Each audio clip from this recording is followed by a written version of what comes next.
Hello, and welcome to another ATP Geopolitics video with myself, Jonathan MSP. This is Ukraine War Update Extra video, giving you extra tidbits and nuggets to get your teeth into concerning the war in Ukraine. Where should we go to first? Well, just to please my pro-Russian viewers, here is video imagery of a Lancet loitering munition. These are the kamikaze drones that the Russians are using so effectively, hitting a Crab self-propelled gun. Previous video, this same video has been used by Russians to claim it's a AS-90, a British one that's been blown up.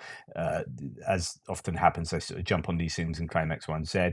But actually, according to the Ukraine weapons tracker, this is a Crab, which is the South Korean Polish co-production self-propelled gun. A number of these are in Ukraine. They're pretty durable, and that's why some of these get hit more than you see, say, Panzerhaubitze 2000s get hit. There are far fewer Panzerhaubitze 2000s, and I don't think they'll send them as close to the front line. These are kind of more durable, and yeah, you see these a lot. Now, I'm showing you, why am I showing you this? Well, again, it's to re-emphasize the threat, the thorn in the side that kamikaze drones are to the Ukrainians. Likewise, Ukrainians are fighting back with first-person drones that they attach warheads to, and there's so much footage going around now of vehicles being hit by FPV drones. In fact, Shochomi is that the correct way of pronouncing it? The British YouTuber has just done a video on 3 vehicles being hit on the same road with first-person drones.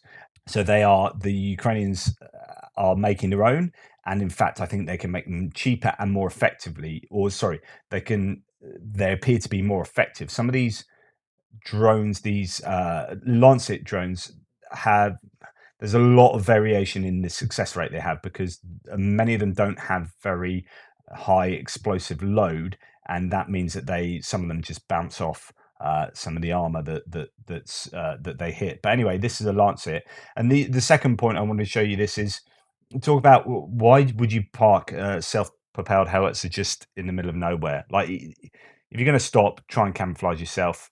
If you're going to stop, put up a net, carry a net with you. If I was the Ukrainian commanders, I'd be like, right, every SPG has to carry some kind of easily erectable netting that protects against things like Lancet drones. Just like, I'm sure you can manufacture them fairly reasonably and get them sent out to every single piece of equipment, because the cost of that against the cost of losing something like this, plus the ammunition on board and arguably the crew. You see the crew one of the crew members jump off it just before it hits. But anyway, just a few things to talk about, concerning this video.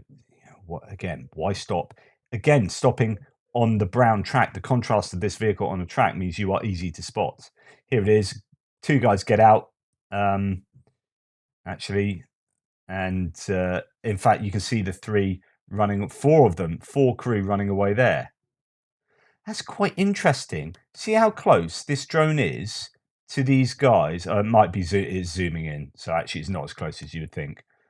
These guys get quite far away from the drone. So actually that drone isn't right next to the vehicle there. It's probably right over here, but it's got to zoom in, and these guys have had a all over there. Those guys have had a chance to run away. So all the crew is safe there, but the damage is done, and there's a self-propelled howitzer taken out with all the ammunition on board.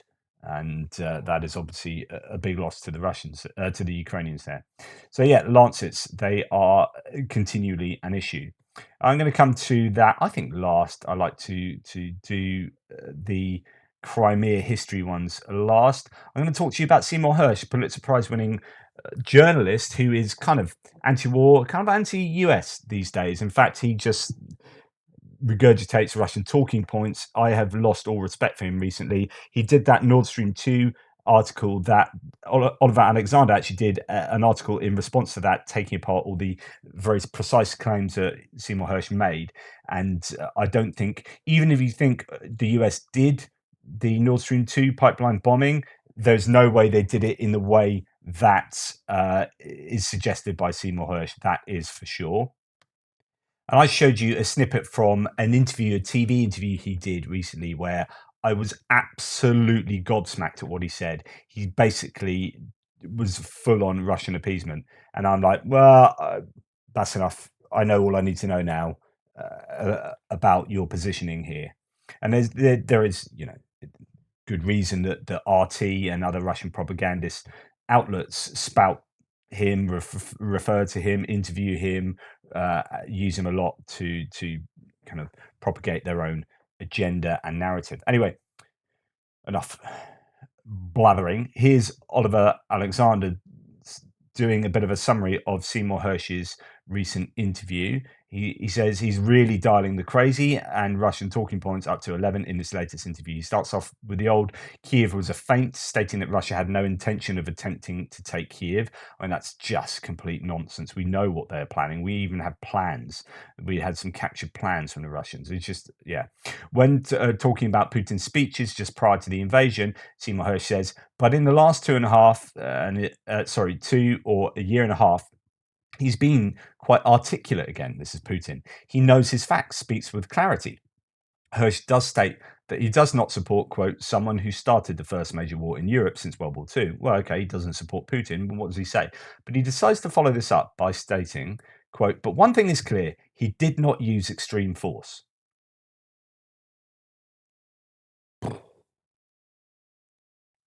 Like, how do you want to define extreme force? And how do you want to claim that Putin did not use extreme force?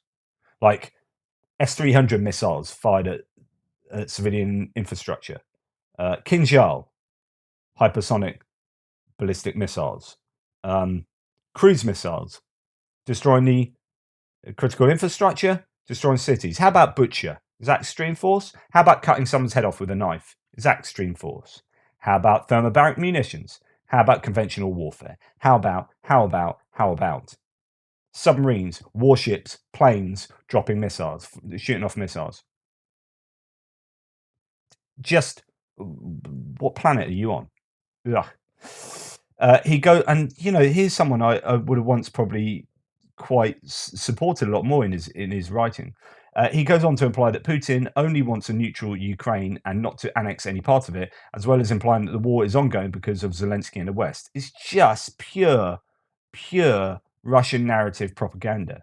If he is making those claims, he is no better than Putin, no worse than Putin. He's just a Putin mouthpiece. But in the end, it won't matter, he says, because we don't want it that way. Well, no, we don't want it that way. Hersh has now moved on to becoming an expert in air-to-air combat and IAD. To quote Hersh, we could train Ukrainian pilots to fly F-16s. By the way, that's an old plane, and the Russians can shoot down relatively easily, but don't tell that to the newspaper people. Okay, thank you, Vice Marshal Hersh. Whatever. He then moves into implying that NATO and the US should stop arming Ukraine again. Quote, what the US and NATO are doing right now is somewhere between stupid and crazy.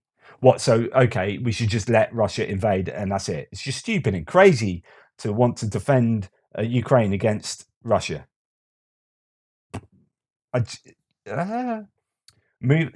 having a ranty day today, I have to say. Moving on to Nord Stream, he states that September 22 was chosen because it became clear that a stalemate was the best possible outcome. This seems to ignore the major gains that Ukraine made in that time period.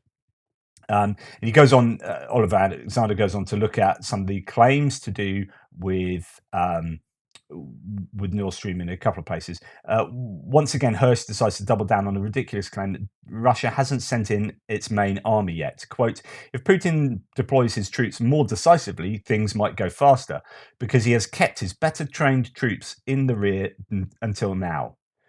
Evidence, please. That which can be established with no evidence or claimed with no evidence can be dismissed with no evidence. So sweep that away. I have no time for that.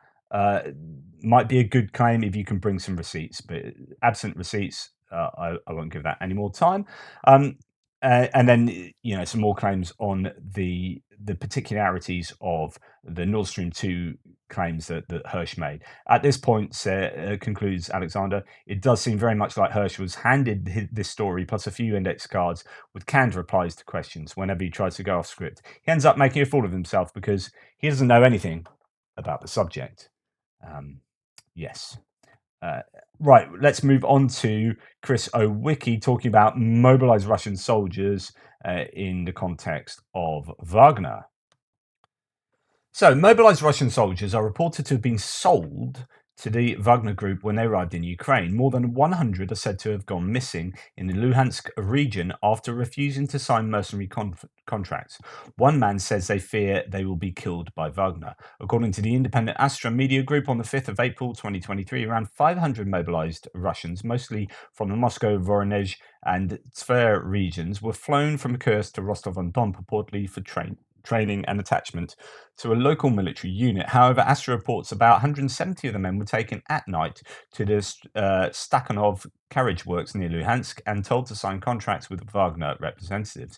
57 men who agreed were assigned to a new Wolves private military company and were taken away. One soldier told a relative, "We have no choice.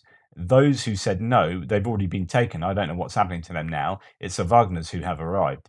You see, they don't give an F at all. They're going to kill us now and throw us out in the field, and that's it. And remember, these guys aren't convicts, these are mobilized troops. Another soldier says he and his comrades were ordered to sign at gunpoint. Quote, "They're already driving us with automatic weapons. The pressure has started here. Representatives of the Wagner PMC arrived with guns. There are about 30 of them. And now they just want to twist and turn us. They want to take us to some firing range. They started to apply pressure. We ask, where are our military personnel? And they say, what the F do you need them for? We've been depersonalized. We do not have military IDs. They've brought people with weapons. And as far as I understand it, our phones will be taken away. We will not be able to communicate." One man told his mother, quote, "There are 150 of us locked up in a wagon repair plant, and we were bluntly sold, and we didn't agree to it, but these issues are not resolved that easily. They take 150 people for a sucker and send them to the Southern Military District with words that there you will be transferred to a military unit and will undergo training, and from then you will perform the function of territorial defense. But it turns out were already behind the tape and without documents." Additional pressure was put on the men by the former president of South Ossetia, Lieutenant General Anatoly Biblov, who was filmed haranguing the Mobics last week. And here there's evidence of him doing exactly that in this video here. Biblov told the men that they were being sent to the 3rd Army Corps and that the instructors are from the PMCs because they are experienced fighters. He condemned the men as cowards and urged them to defend their homeland. Do you defend your homeland by attacking another country? Is that normal? Although the men were being accompanied by another officer, Lieutenant Colonel Vladislav Fedotov, Biblov criticized Fedotov for saying that the Mobics should not be there. The military prosecutor's office agreed with Fedotov, saying that the men were there illegally. The Mobics were informed that they were to be returned to Rostov on Don in the morning of 7th of April, according to a relative. One of the men made a statement and was brought back to the wagon plant. However, the military prosecutor appears to have been, quote, dealt with. Quote, "No one came for them in the morning," Astra reports. The men, quote, telephoned the military prosecutor's office again, to which they were initially told that there were not enough vehicles in the southern district, and later that there was nothing they could do. 113 of the men who refused to sign mercenary contacts are reported to have taken to a training ground near the border village of Krasna Talivka. They informed their relatives that their phones were being confiscated and have not been heard from since. Now, you've got to remember, these people are mobile. These people have been handed papers, right? I don't know, electrical engineer or a plumber or a teacher. I've suddenly been called up, and now I've been being against my will put into some Wagner unit where they do, and we've got radio evidence that this is a case of these barrier troops behind that are going to shoot us if we retreat, etc., etc. It's like, oh my goodness, absolutely shocking. Just imagine it. And indeed, here's Tataragami translating a radio intercept. Literally, they've got the radio here and they're listening to the Russians. Today, I received an interesting video featuring recorded intercepts of Russian radio communication revealing orders to shoot their own retreating troops. I've translated and added subtitles to the video for greater accessibility and understanding. And it says, and I'll read the subtitles for those listening: whoever retreats... if I can do that. Whoever retreats, order to group commanders. Kill, effing kill. Guys, we are not retreating. We're only moving forward. Either we start fighting now and F them up, or we will effing die. Choose for yourself how you want to live. Either we live or rot in a grave. How do you copy? Unclear. And then roger that. And that's that, you know, assuming that's not psyops and that is genuine, then, you know, imagine being a mobilized troop going and having to face that kind of reality. Sheesh. Now let's move on to Kazakhstan. Let's have a look and see where Kazakhstan is. It's a large nation to the south of Russia that has important natural resources. Very useful nation for the Russian Federation. So this is an interesting piece from the European Council of Foreign Relations. Step change. Let's see what they've done there. Step change. How Russia's war on Ukraine is reshaping Kazakhstan. Kazakhstan has been a little bit obstreperous recently. Armenia, Kazakhstan, some of these countries are starting to be a little bit difficult for Russia. See, you know, understanding that Russia's back is turned, it's distracted elsewhere. Now's the time to possibly think about pushing back against Russia. Anyway, the summary of that, I'll just read out the summary. Summary of this document is Russia's invasion of Ukraine came as an additional shock for Kazakhstan, which had already experienced serious domestic unrest in January 2022. Kazakhstan has consistently distanced itself from Russia's aggression and diversified its relationships with various countries while preserving its bilateral relationship with Moscow, trying to talk out both sides of its mouth. The war has further highlighted the need for political reforms in Kazakhstan, yet complicated the government's ability and willingness to implement them. Kazakhstan is now cautiously navigating political change, both domestically and in its foreign policy, and the EU has shown interest in engaging more with Kazakhstan. It can help the country to overcome the critical juncture by encouraging and supporting its genuine domestic transformation. Right. There have been some interesting things going on in Kazakhstan. For example, I think that's where the Russian space sort of agency is based, and they haven't been paying their bills basically in Kazakhstan have called in the debt collectors, which is fascinating. But there is also the threat that China are increasing their influence in these nations towards the east. That is the east of Europe. So, you know, if the EU doesn't get in there or America doesn't get in there and sort of try and influence these towards their kind of agenda or worldview, then it leaves these guys ripe for the picking for China. I think Ukraine, the latest, did a really fascinating, deeper dive into that kind of scenario, and saying that actually this is quite a worry because the Chinese influence is fairly significant in some of these countries.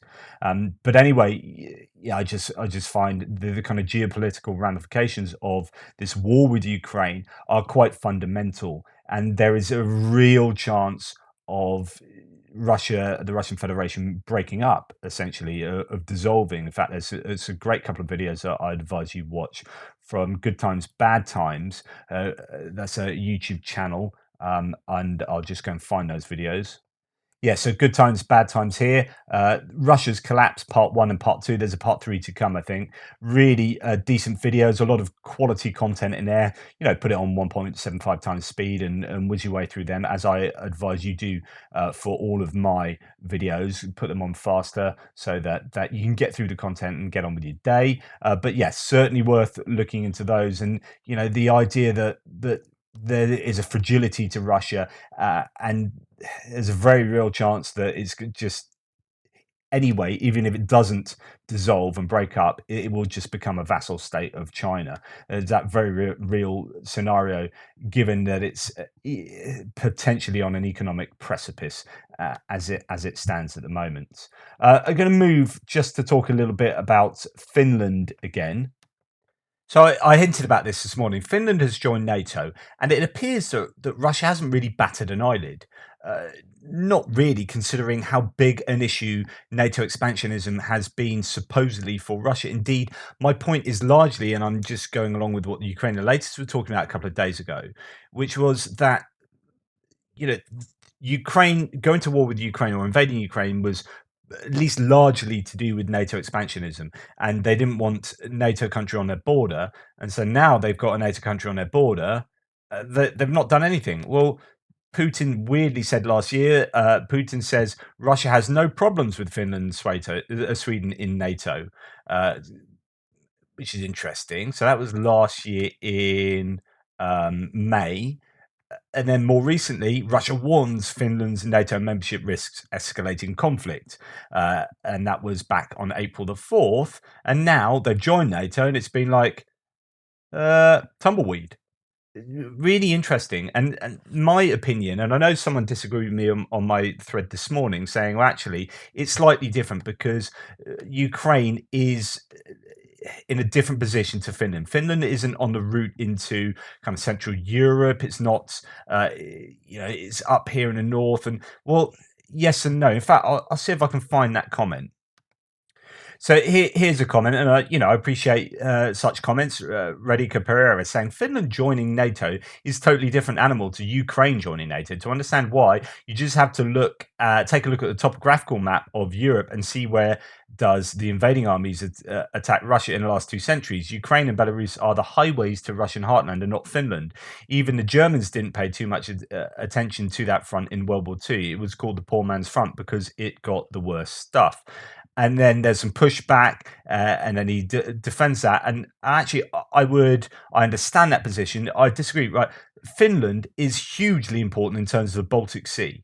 And in fact, Finland being part of NATO and arguably shutting off the Baltic Sea has shut off access from St. Petersburg and indeed Kaliningrad as having access out into the North Sea and then the Atlantic, and that then just means that they've got these Arctic cold water ports. And this then shows the importance of Sevastopol.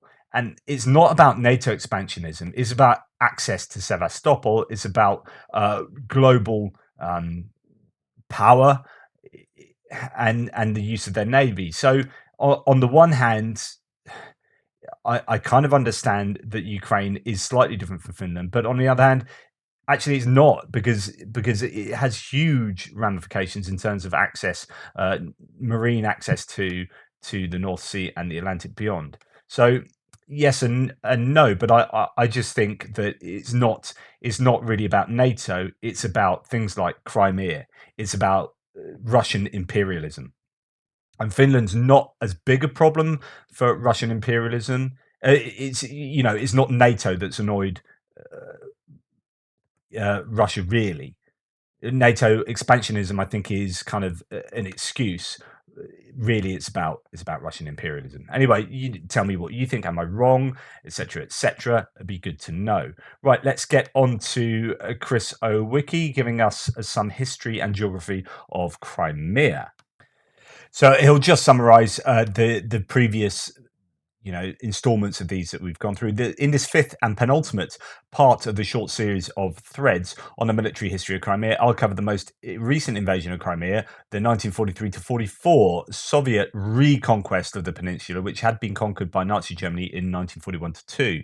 And we talked about that one yesterday. In the first part, I looked at Crimea's military significance, its unique geography, and the difficulties it presents for invaders, as well as the defensive advantages it holds for its occupiers. The second part, I reviewed Crimea's history of invasions from the 17th to 19th centuries, including the initial Russian conquest of Crimea in the 18th century. And in the third part, I looked at the battles for Crimea in 1918 and 20 during the Russian Civil War, when Bolsheviks, the anti-Bolshevik white movement, the short-lived Ukrainian People's Republic, and Imperial Germany competed for control of the peninsula. And then the last part, which I covered yesterday, the fourth part, covered Nazi Germany's immensely bloody 1941 to 2 invasion of Crimea. Over 500,000, 500,000 Soviet soldiers became casualties, along with at least 115,000 Axis troops during 10 months of bitter fighting, including the 8-month siege of Sevastopol.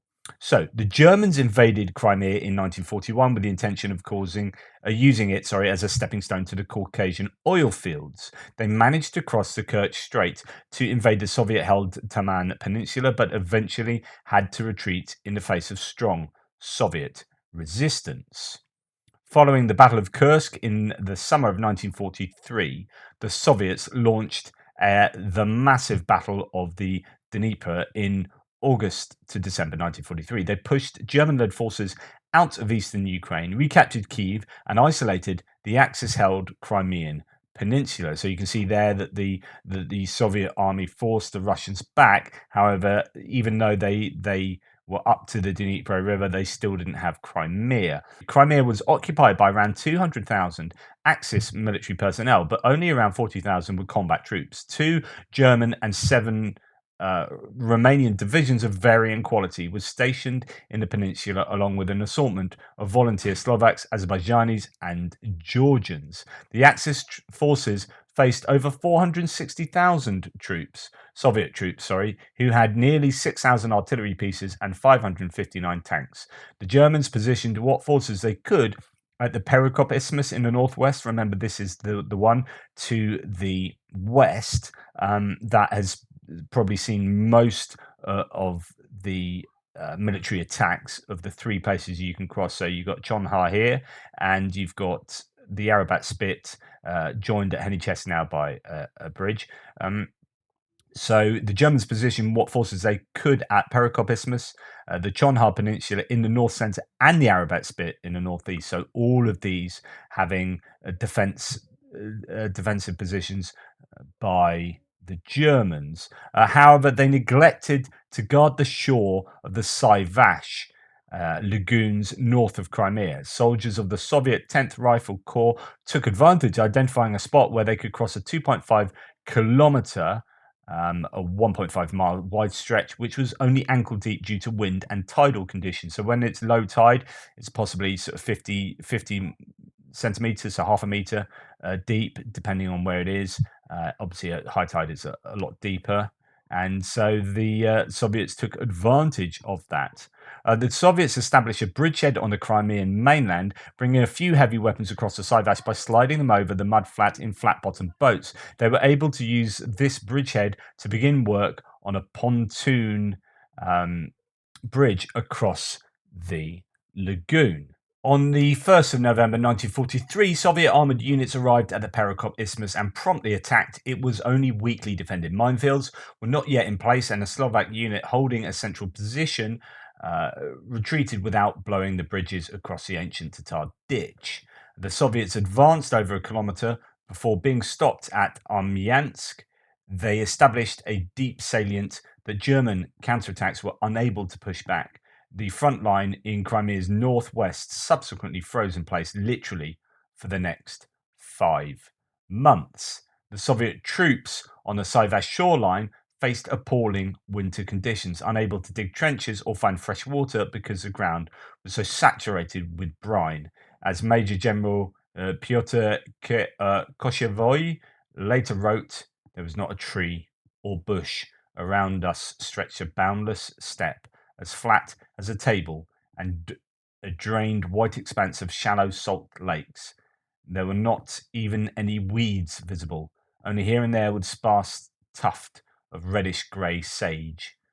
We could see all the way to the horizon. It seemed that the troops were completely open to enemy observation and fire. To the south of our front line, the enemy was located on ancient Scythian burial mounds, and our scouts have repeatedly noticed the gleaming glass of binoculars." At the same time, the Soviets launched an amphibious invasion of Crimea's eastern Kerch Peninsula at Kerch and Eltigen.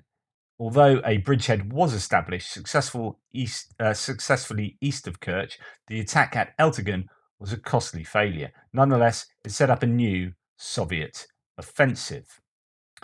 Both sides spent the winter digging in at Perekop.